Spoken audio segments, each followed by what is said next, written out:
Welcome to the Friends of Fantasy Benefits Baseball Podcast. I'm Justin Mason, lead fantasy writer and analyst at friendsoffantasybenefits.com. Joining me on this episode is Bruce Cagle Jr. Bruce, how you doing, my friend? Wonderful. How are you doing today? I can sense the enthusiasm as we are wrapping up this team preview with the Oakland A's. And you and I were just kind of briefly chatting before we got started that this, and I'm the one who said it, like this legitimately could be the worst team ever constructed in MLB. There isn't going to be a lot of fantasy goodness necessarily coming from Oakland. There'll be some interesting players here and there, but before we jump into it, Bruce, why don't you remind everybody where you can reach on social media and plug any work you got going on right now? You can find me on Twitter at BCJR Fantasy. And right now I'm just kind of not doing anything as far as print or much. I mean, I'll jump on a podcast when anyone ever needs it, but just doing some behind the scenes prep. I like looking at a lot of projections. So I'm always diving into those whenever they come out, looking at, value systems and stuff like that. That's what I like to look at here. All right. Well, definitely go follow Bruce on the Twitter machine. Let's just jump right in. The catching position actually has one interesting guy, right? They've got Shea Langeliers, who unfortunately in most formats isn't even going to be eligible at catcher. You're going to have to draft him at UT. He didn't play enough games at catcher when he got called up and played more games at DH. So you're going to have to wait a little bit of time in probably every league outside of Yahoo for him to gain catcher eligibility. However, because Oakland sucks, he could get a fair amount of plate appearances, playing a lot of DH too. Where are you at on Shea Langeliers? I mean, I don't really like high strikeout guys. I mean, we're in the age where you can live with it now, but anything over 30%, I still kind of stay away from. He struggled pretty, mightily in that department early on. But then it's Oakland, not a great park as well. So he's batting average drain on you. He hits the ball really hard, though. So if you take a late flyer on him, I wouldn't be, it's not terrible there as a catcher number 2. The 9.9% barrel in his 40 games, that's really good for a catcher when I look at it. 112 max EV backs it up. 38% ground ball, 39% fly ball. That's a good mixture there. Not too much on the ground. So power's definitely there, but you could tell the swing and misses there. So batting average is going to suffer from it. Yeah, and unfortunately, like I said, I think in most formats, he's just not going to be catcher eligible. And how many leagues do you really want to roster 3 catchers for the start of the season? He should get catcher eligibility, get those 10 games that you need in most formats, fairly early on. But I don't know. I don't think he's a special enough guy to roster to kind of wait for him to pick up that catcher eligibility, so he's probably not going to be on very many of my teams outside of maybe the occasional draft Champions League. We don't care about me at all. No, I'd argue probably the ADP that, because I have the last 3 weeks of DCs like in NFBC, like 281 roughly. That's probably even too high there. Like you can go somewhere else, especially if it's UT right now. That I don't see a huge reason for him personally. Yeah, I agree. Care about Manny Pina at all? No. Okay. Let's move on into the infield there. They do have some interesting first base men. They signed Jesus Aguilar to a contract. Aguilar has shown the ability to hit for some power, even in bad parks. He was in Miami the last couple of years and had some, showed some decent power. It looks like he's going to get a, pretty close to full-time role in Oakland. How are you feeling about Jesus Aguilar?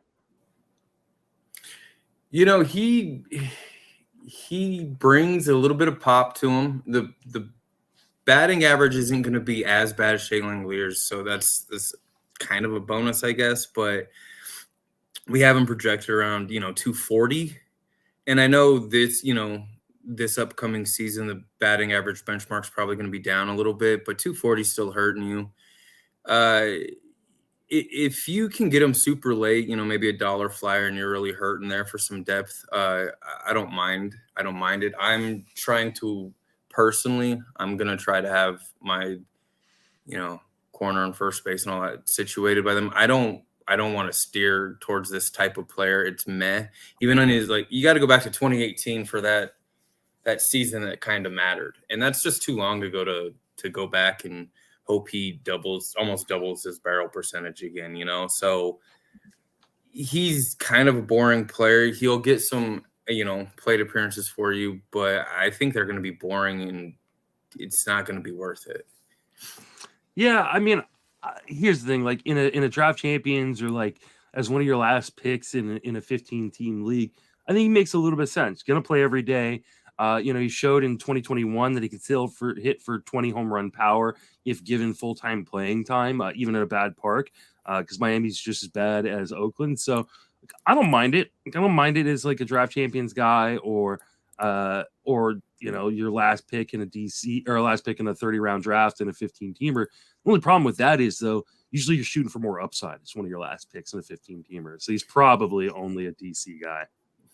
Yeah, I mean, when we're talking like a last pick in like a 30-round team, in a 30-round draft, the pathway to actual playing time on your team is almost non-existent in my opinion. And then in a DC, I don't, like you said, we're talking about almost pick 600 in a DC at this point. So, I mean, we're talking first baseman number 52. Yeah. So yeah, I get you. You're just looking kind of for depth there. So I don't mind that. I mean, at all, in that, but in a 30 rounder, it's a waste of a pick. You're dropping him pretty much the first fab period, right? Probably. Let's talk about Tony Kemp, though. He's a guy that's got multi-positional eligibility, eligible at second base and at outfield. He isn't special, like really in any particular category, but kind of does a little bit of everything. Where are you at on Tony Kemp? Late round flyer if you need speed. He has some projected. It's not going to be much, but double digits there. I think that's at the position as well. I'm not the biggest fan of second base this year. So if I miss out, he might be one of those I take on the bench, picks if I get there with him. Looking at the auctions, he wasn't even taking any auctions. It looks like let's find where his ADP is real quick. 440-ish, number 44, second baseman. So we're talking around Adam Frazier, Michael Massey area. So that area, I'm fine with that personally because you might luck into some speed on the weekend if you need a couple plate appearances here and there, and I'll take that because I don't mind Tony Kemp in that sense. I'm playing him for a potential stolen base here or there over the weekend, and he's not gonna kill your batting average. Projected for about a 245, 243-ish. So it's not destroying your batting average for the few plate appearances you're going with him. Yeah, I mean, he's not, like I said, he's nothing special. He's just a guy that, if especially in a draft champions type league, he's going to play. He's going to play every day, for the A's. He does a little bit of everything, but he's, his most valuable asset is the plate appearances. Had 558 plate appearances last year. I think you can reasonably project him for about 525 down to 550 plate appearances again this year. That's going to come with 7 or 8 home runs. Going to come with like 9 or 10 stolen bases, and maybe 60 runs, maybe 45 RBIs.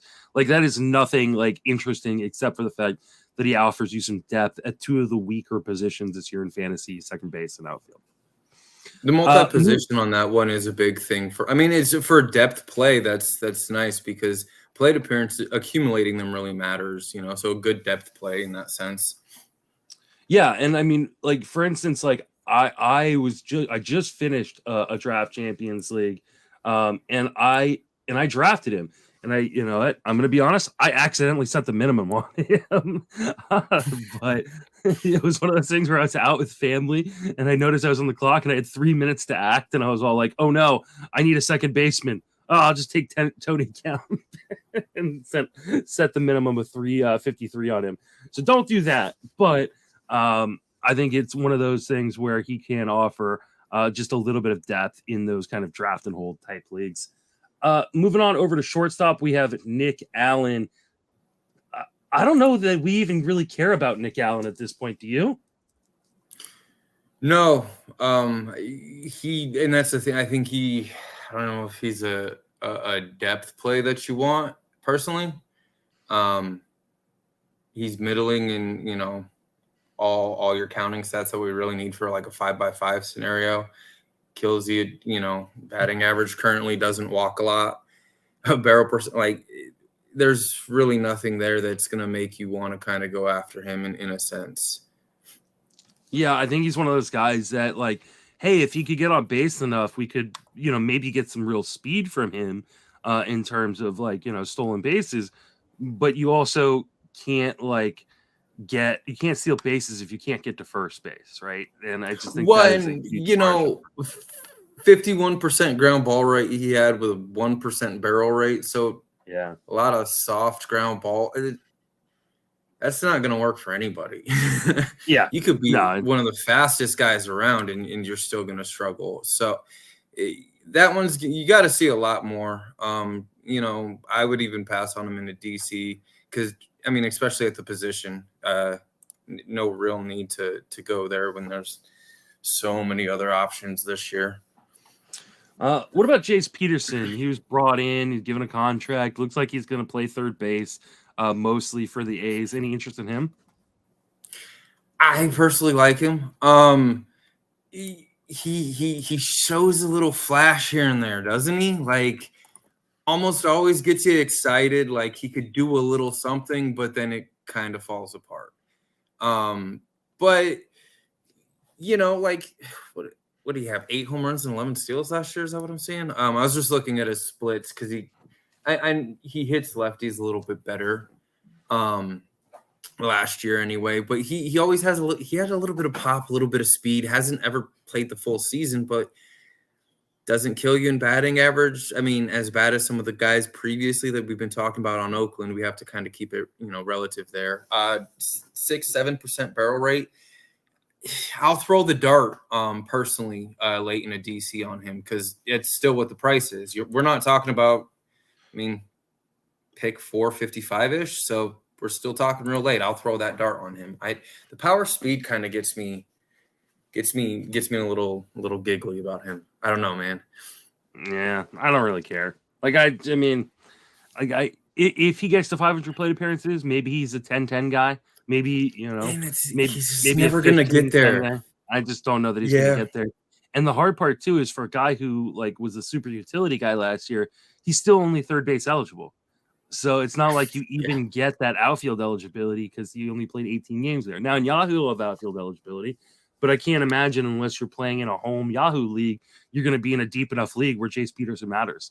So it just seems super unlikely he ends up on any of my teams. What about Aledmys Diaz? Here's a guy who, has kind of played this super utility role in Houston, but has shown some flashes of being a really interesting guy. Got a 2-year, $14.5 million contract. Had 12 home runs last year and 327 plate appearances. Is he a guy you'd be interested in? Yeah, no, he's one of those where I trust the skills that he brings to the table a little bit more than the previous guys we've been talking about. Like you said, because we kind of seen what he's done. He's shown this. We're not talking massive. We're talking, low to mid-teens power, right? But he's shown it before. He's shown that he can get there. We're not talking, crazy, high upside batting average, in my opinion, but he's shown that he's not going to kill you with it. These are things that I'll take at least with a dart throwback here if I don't have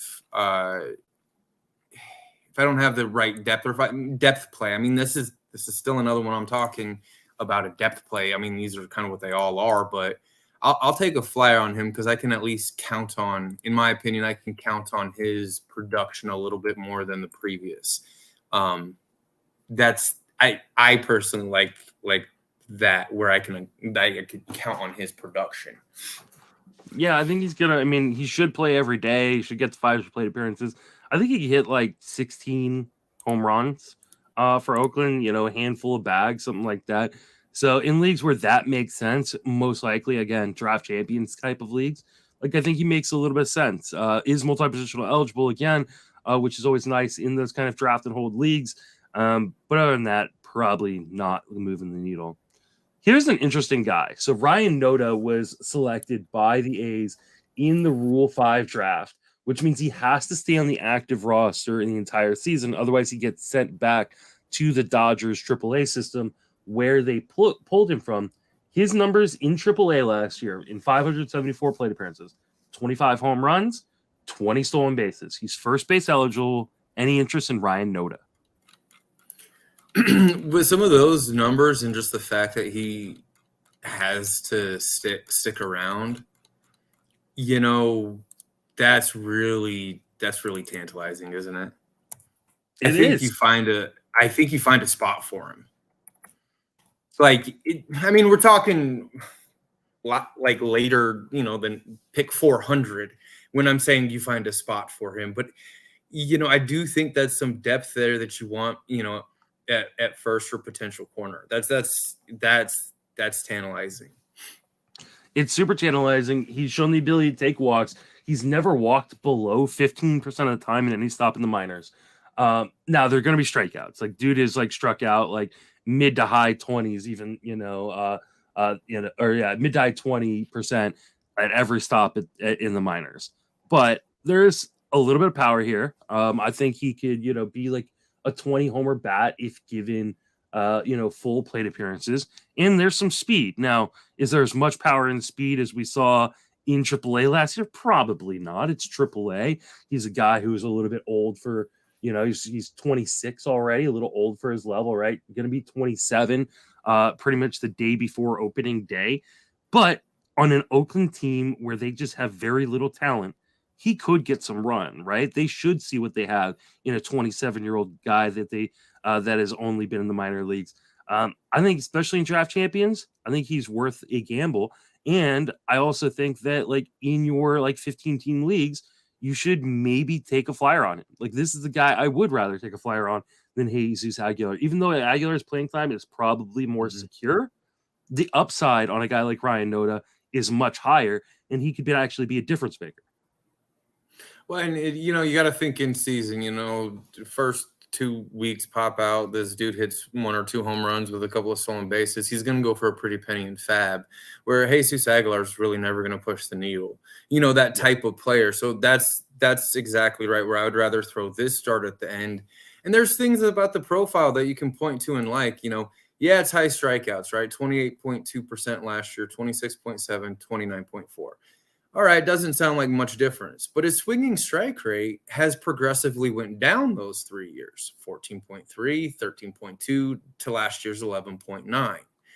Mix that with a high walk rate, that kind of lets you know, it appears anyway to me that he kind of knows what he's trying to do there, or at least he's seeing the strike zone. He's seeing the strike zone a little bit better, in my opinion. Yeah. And like you said, on base guy, he's projected for roughly a 200 average and a 300 on base percentage. That's the 100-point difference. There's really, that's really interesting. There's some really interesting stuff there in this profile.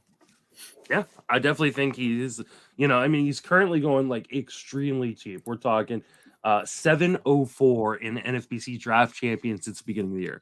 And I don't think the price is going up anytime soon, especially after they bring in Jesus Aguilar to play first.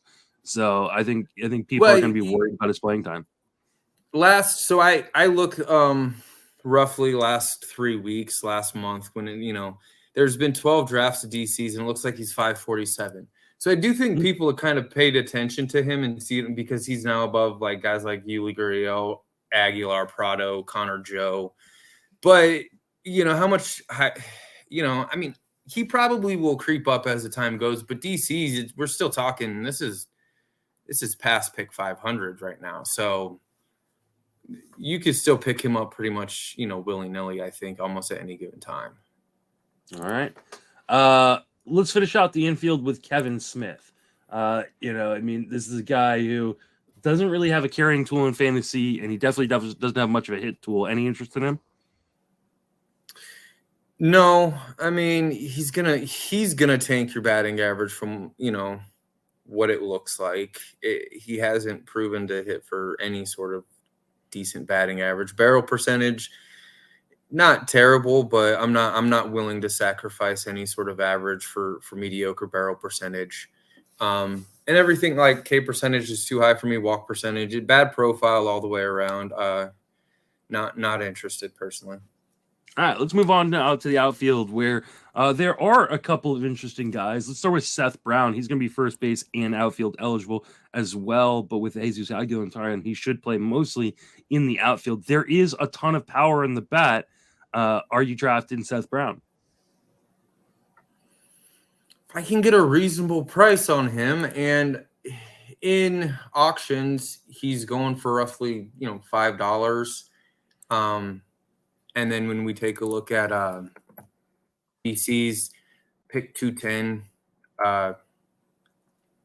that's a little rich for me for the batting average risk that I'm taking there, right? Because we're taking a pretty big batting average risk with him.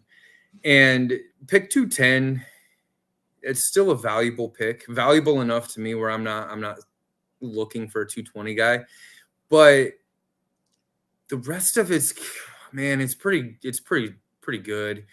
Power speed combo. He should have a lot of play, and then the barrel percentage, hard hit metrics look like they back it up. So I buy the power. The speed should stay, I think. And then with everyone thinking, with the changes in the bags this year, his speed will say, but can you draft good enough to absorb 220 to a 230 batting average, I think is the question I'd be asking there. Yeah, I mean, that's my main concern. That becomes the hard part is like, do you want the batting average drain? And also, like, he's not going to like have a ton of runs or RBIs, right? Like he can get 25 home runs again and, and have 60 RBIs with that. And like, that just really doesn't move the needle, especially when he's going like right ahead of guys like JD Martinez on the Dodgers or Andrew Benintendi on the White Sox. Like, I think he's just going way too high for him to make a ton of sense in most formats. Yeah, it's kind of surprising he's going that high considering the team around him, right? Yeah. I think you make a very solid point about the run and RBI contribution. I think people need to pay attention to that a little bit more. Absolutely. Ramon Laureano, hey, when he's on the field, he's pretty darn good. The problem is he has a really hard time staying on the field. Are you drafting Ramon Laureano?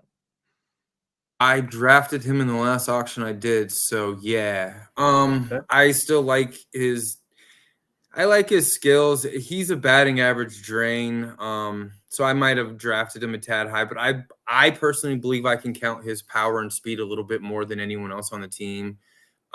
He's proven it before, even, I mean, in his bad last couple of years, because that's just what they were, part-time, sub-100 games, 13 and 11, 12, 14 and 12. I think he's proven a little bit more that he can help your team, even on the crummy, Oakland A's team.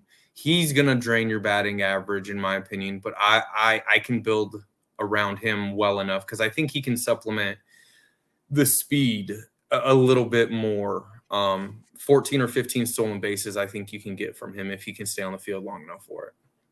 Hey, man, if he could get 500 plus plate appearances, I think he could steal 20 bases and probably hit like 17, 18 home runs, even in Oakland. The problem is he hasn't even gotten to 400 plate appearances since 2019.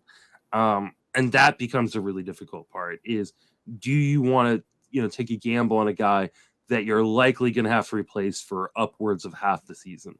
And I think for that reason, it seems super unlikely I end up with Ramon Laureano on very many teams. I just don't trust him to stay on the field. Do you like any of the other outfielders going around him in some DCs? Because that's also an issue that I see as well when I'm drafting, or when I'm looking at some drafts and when I was drafting, is I'm not thrilled with everyone that's around him. I mean Benintendi, yeah. But part of the Conforto, problem, Gavin Lux. I like I like Gavin Lux. I do not trust Conforto to stay healthy. So if I got to choose between Conforto and Ramon Laureano, two guys that don't trust to stay healthy, I'm going to take the guy who's going to give me some speed in Laureano. So I would probably take Laureano over Conforto, but I like Gavin Lux. I'm very interested in Brian De La Cruz. Other guys going after him. It does get bad pretty quickly. And I think see what I'm that's part of saying? the problem. Yeah, no, I totally do. And so when we're also talking about speed, then we have to look at some of the guys above him. Okay, so now do we want to push him above guys? Andrew Benintendi, Seth Brown, we were just talking, Joey Meneses, Jeff McNeil, Riley Green, Alex Verdugo. Are we really wanting to pump him up into the top 200 now? No, I just don't think you can when, he's had Right. like 2 straight seasons where he hasn't pretty much 3 straight seasons where he hasn't reached, 400 plate appearances. Like I don't think you can, Verdugo isn't super sexy, but what is sexy is the amount of plate appearances he gets, right? He just plays every day. His batting average with with Verdugo, his batting average, but also his ballpark. I mean, he plays in Boston. Ramon Laureano plays in Oakland. Which one would you rather have? Yeah, exactly.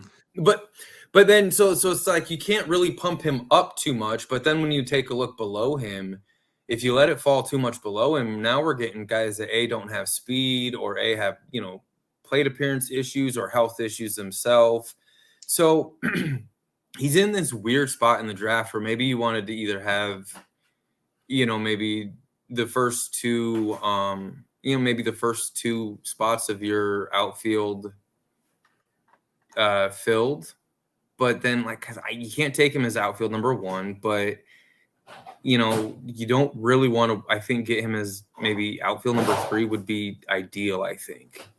But then you're supplementing a lot of playing time, in my opinion, as well. But it's ugly below him. It really is.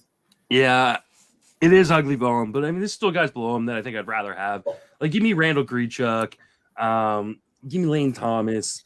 I don't even like Jesse Winker, and I'd probably take Jesse Winker above him. I love Brandon Marsh. I think Brandon Marsh is a healthier version of Ramon Laureano. Give me the power in Jorge Soler or the power speed in Jake Fraley. I just don't trust the plate appearances or the health for him to stay on the roster. That's fair. All right. Do we care at all about Christian Pache at this point? Former top prospect, has speed, great defender, but I don't think he can hit. It seems like the A's have a similar approach to the plate as a team, doesn't it? Kind of high strikeouts. A few guys can walk, but not a ton there. They kill your batting average. They play in a pretty terrible park for everything. Don't have a lot of power. He fits that mold too, and it's pretty. A 57% ground ball rate with a 3% barrel rate. That's ugly. Yeah, I have a real concern about Christian Pache's ability to hit the ball. And we saw it last year in his 91 game sample at the major leagues where he hit 166. I just don't think I think he just gets the bat blown out of his hand by high velocity. And yes, he's like a really, really good premium defender with speed. But at this point, until he learns how to either walk or hit the ball a little bit, it doesn't matter. You can't steal first. You're not going to be able to steal second. So, all right, let's move into let's move over to Esteury Ruiz, who's kind of an interesting guy because of his speed profile. What are your thoughts on Esteury Ruiz? Yeah, with stolen bases being a premium this year, or it looks like they're going to be, that one I think you take a flyer on if you really are not necessarily desperate for speed, but if you need some speed, I think he would be someone that you're not going to be too upset with. 232 is what he's going in DC's. That's probably too rich for me personally. But I think, do you want to roster him on even a fab team? Because he could be a guy that you may be cutting as well. It's just, He's a pure speed play, in my opinion. Yeah, there's a little potential pop, but that's a pure speed play, and that's pretty pricey. Yeah, and I mean that pop, I think he's going to have a really hard time in Oakland. I mean, it's a really big stadium. He's not a guy who has shown ability to make real good contact in the majors yet. Now, I mean, he's shown really good batting averages in the minors, but this screams quad A player, a player way too good for AAA, but not good enough for the majors. I think he could be John Birdie-esque, which had a lot of value last year if you're using him for stolen bases, but I think that batting average might be borderline unusable, and I don't think you're getting anything more than those stolen bases. You could legitimately get like 25 stolen bases from Esteury Ruiz and fewer RBIs from him.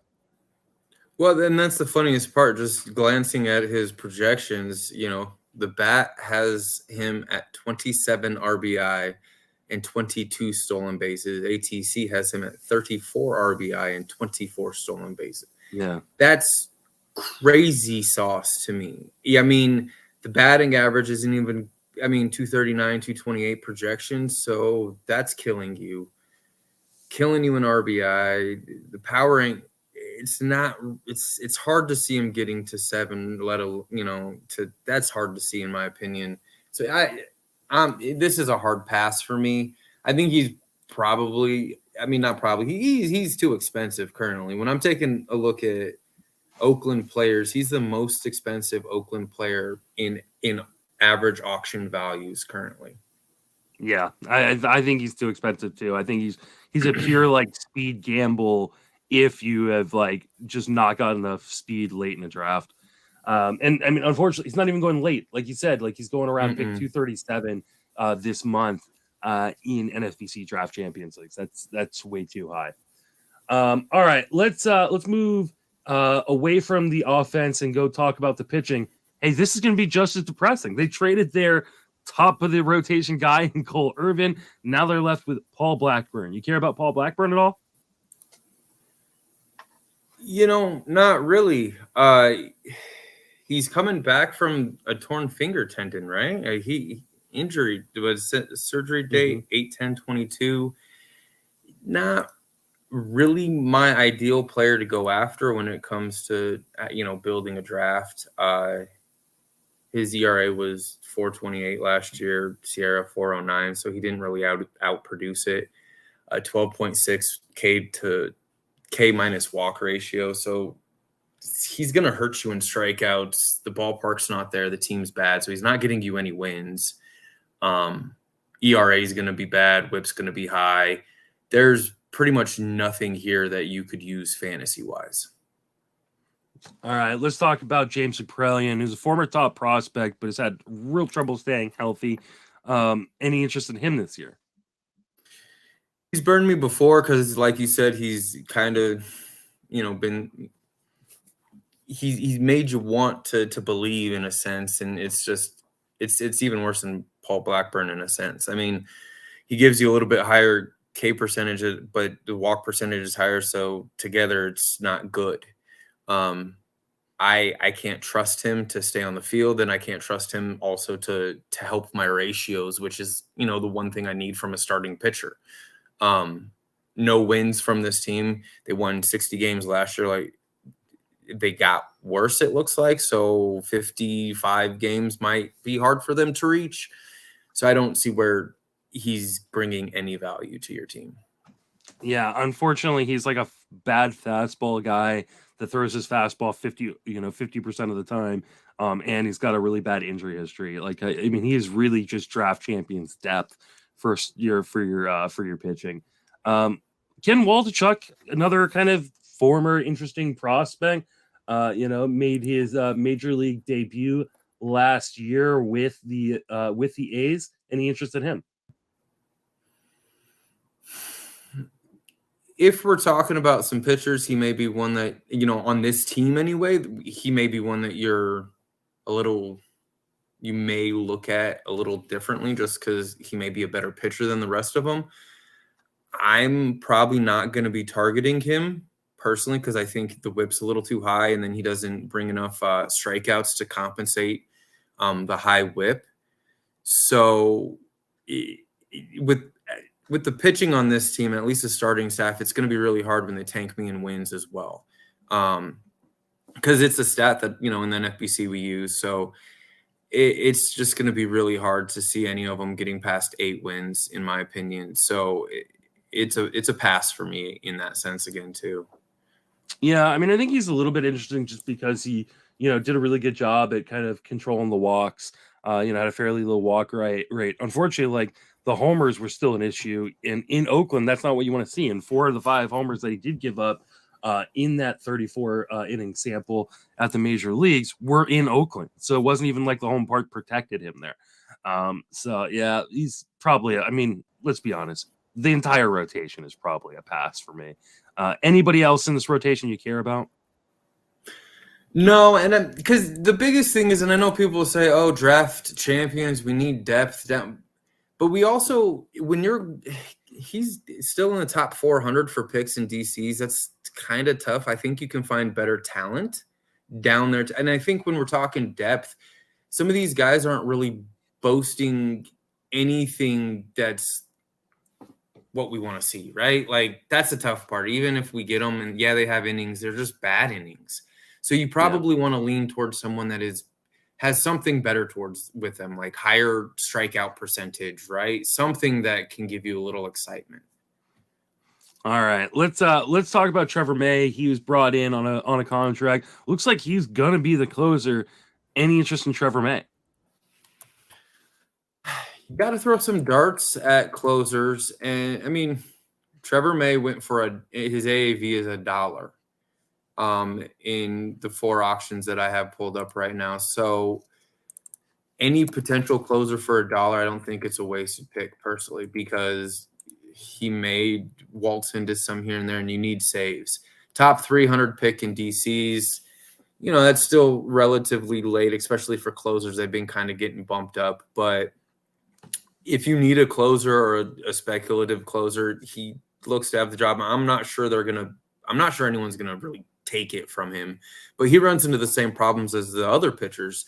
There's not going to be a ton of games for him to actually save or win, but I think bad closers on bad teams might benefit sometimes from that, because at least the games are close.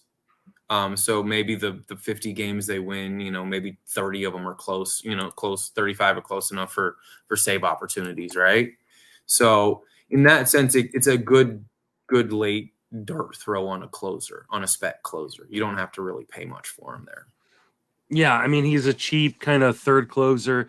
Here's what I would do with Trevor May. I would not draft him in a draft champions, because I think what the A's are going to do is they're going to try to get him some saves in the first half and then trade him, at the trade deadline. And then he will not be a closer more than likely on whatever team he ends up on. So you're really shooting for like 10 first half saves, and then he's probably going to want to get dropped off your roster. So for me, I don't want that in draft champions. Where I want that is kind of as a late closer option in a 15 team like regular fab league, where as soon as he does get traded, I can just drop him for the next guy I'm going to speculate on.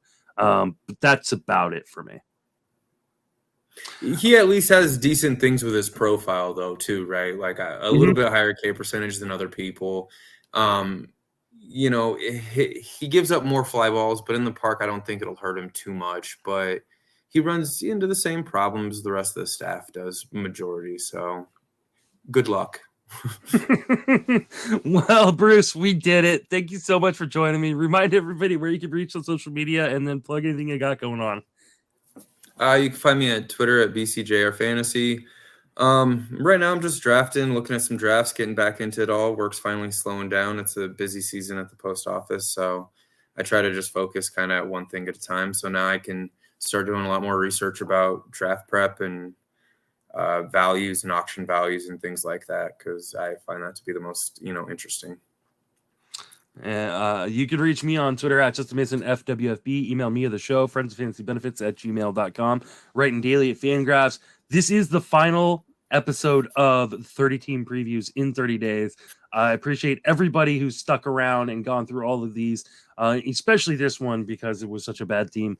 Definitely give us those 5-star reviews to really help us out. I will be raffling off a free RotoWare t-shirt for one of those 5-star reviews we got, and I'll be doing one of those every month for the rest of the draft season, so through March before opening day. For Bruce and myself, thank you for listening. Have a fantastic baseball offseason.